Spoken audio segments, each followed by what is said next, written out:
What's up, everyone? Today, we're doing something absolutely insane.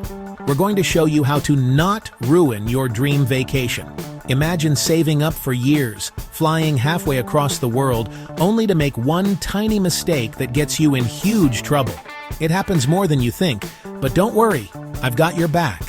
We're about to go on an epic journey to 5 of the most incredible cities on Earth, and I'm going to give you the ultimate cheat sheet on what not to do. This isn't your average travel guide. This is the City Sins Countdown, 5 major don'ts across 5 iconic cities. Could cost you thousands of dollars, get you kicked out of a country, or even land you in jail. I've done all the research so you don't have to. We're going to count down from Cairo to Paris. Cairo, Istanbul, Dubai, Rhodes, Paris. Are you ready to become the smartest traveler out there? We're starting this crazy countdown in just a second. I promise you, by the end of this video, you'll be a travel expert. We've packed this with insane facts and crucial tips that could literally save your next trip. Let's get this started. First stop, the ancient wonders of Cairo. All right, first up, we are in Cairo, Egypt. Look at this place, the pyramids, the history, it's absolutely mind-blowing. But here's the first massive mistake tourists make. They think everything is a giant marketplace where they can haggle for anything. You see a cool souvenir and you start bargaining like you're in a movie. That's fine in the Khan El Khalili Bazaar. But if you walk into a modern store or a nice restaurant and start aggressively lowballing them, you're not getting a deal. You're being incredibly disrespectful. It's like walking into a Best Buy and offering them $10 for a brand new iPhone. It just doesn't work and makes you look like a total amateur. Next, what you wear. You cannot just walk around in whatever you want, especially if you plan on visiting mosques or other religious sites. We're talking about covering your shoulders and knees. They often provide wraps at the entrance. Abby demonstrates putting on a scarf over her shoulders. Being prepared shows you care about their traditions, and locals will appreciate you so much more for it. It's a small effort that makes a huge difference. Here's a mistake that could get you into serious trouble. You see something cool, like a government building or a police officer on a camel, and you whip out your phone to take a picture. Do not do this. Taking photos of anything military, police related, or even some government buildings is strictly forbidden. I'm not kidding. People have been detained and questioned for this.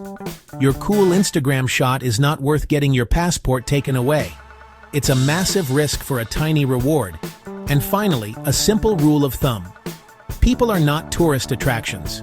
You see someone with an amazing traditional outfit or a fascinating face, and your first instinct is to snap a photo. Always, and I mean always, ask for permission first. A simple gesture and a smile go a long way. Most people will happily agree, but just taking their picture without asking is invasive and rude. Remember, you're a guest in their country. Be a good guest.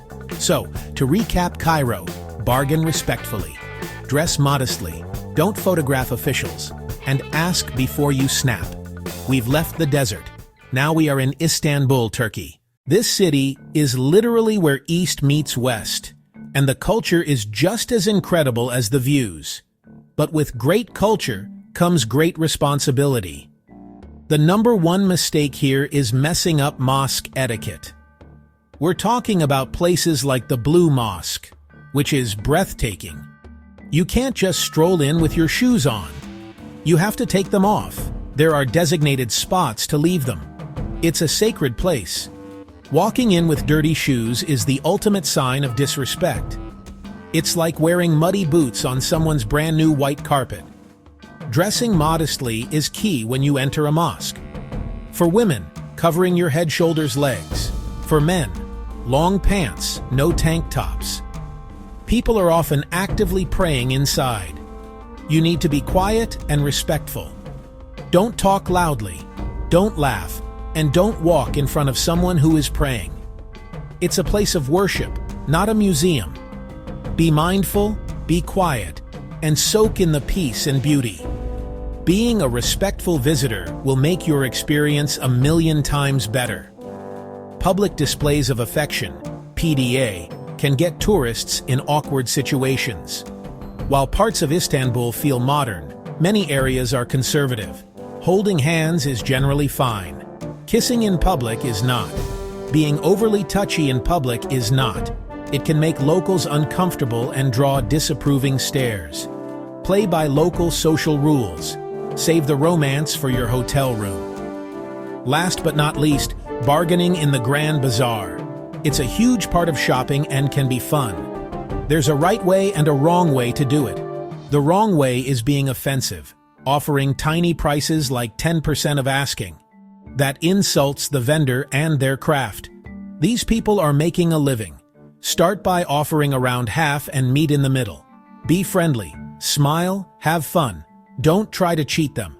Good vibes get better prices than aggression. All right, we have teleported to the future.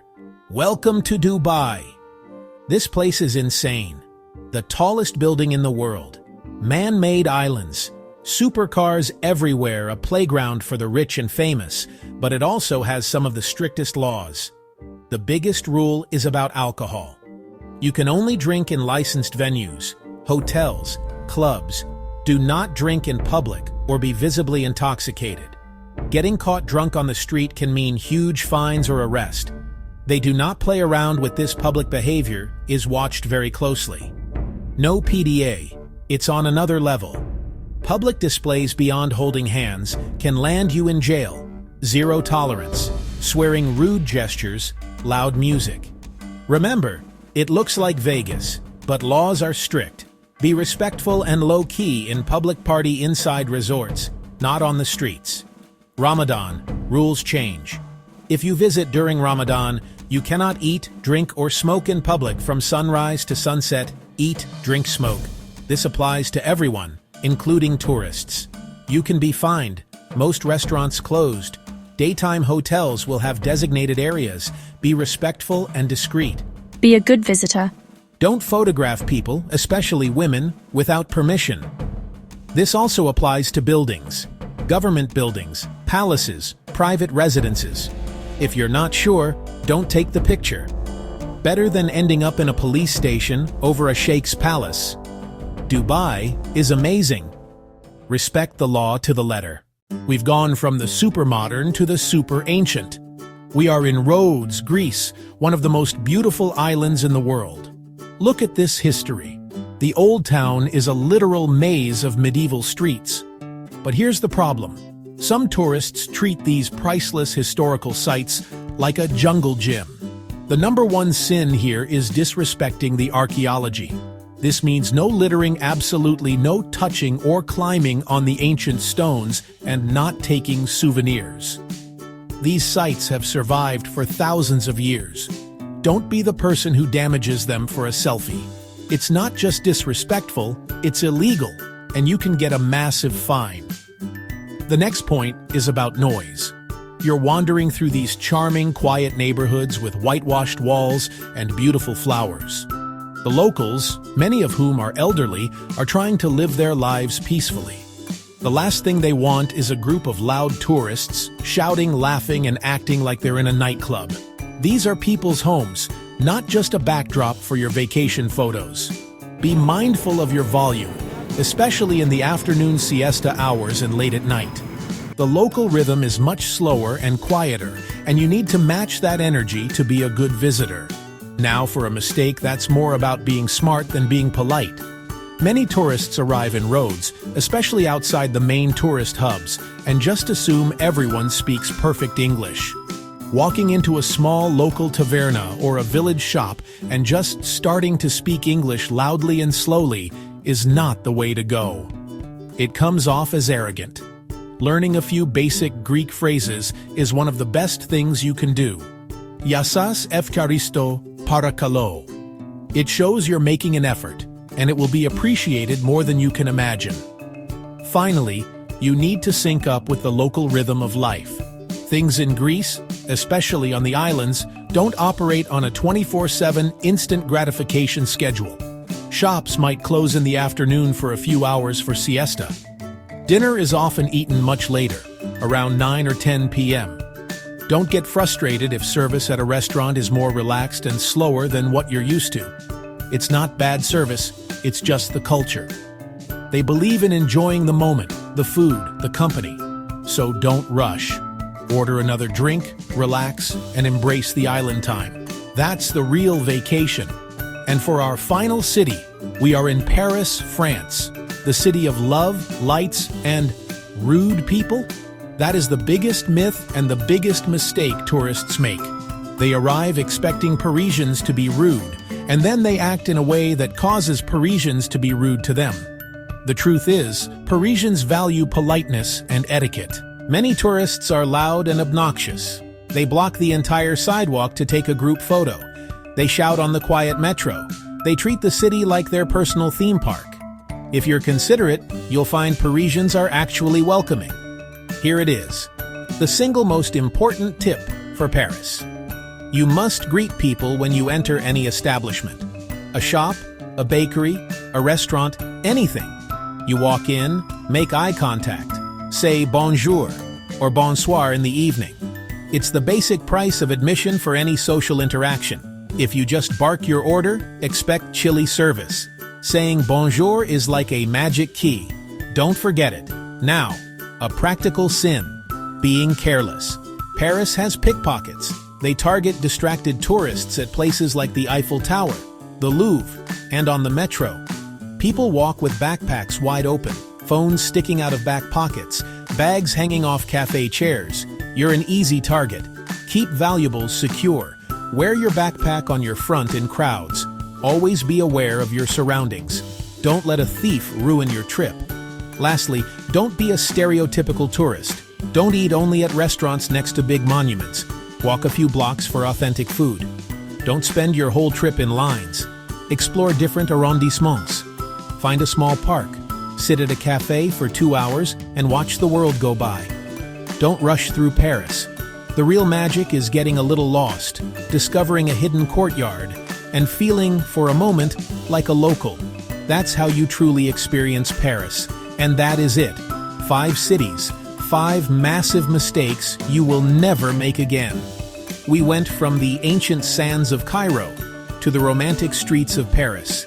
And now you have the secret knowledge to be the best tourist possible. Travel is all about connection, respect, and having an incredible time. Avoiding these simple mistakes is the fastest way to make sure your trip is epic instead of a disaster. Remember, a little respect goes a very, very long way. You're not just a tourist, you're a guest in someone else's home. We covered a lot of ground today, from photography laws in Dubai to the magic word in Paris. I honestly think these tips could save you thousands of dollars and a whole lot of stress on your next adventure. The world is a massive, incredible place, and the more we understand each other's cultures, the better travelers we can all become. I hope this helps you have the adventure of a lifetime. Now I have to ask you guys, which cities don't surprised you most? Comment below, like, and subscribe for more City Sins countdowns. We have so many more insane videos coming your way, you do not want to miss it. See you in the next one.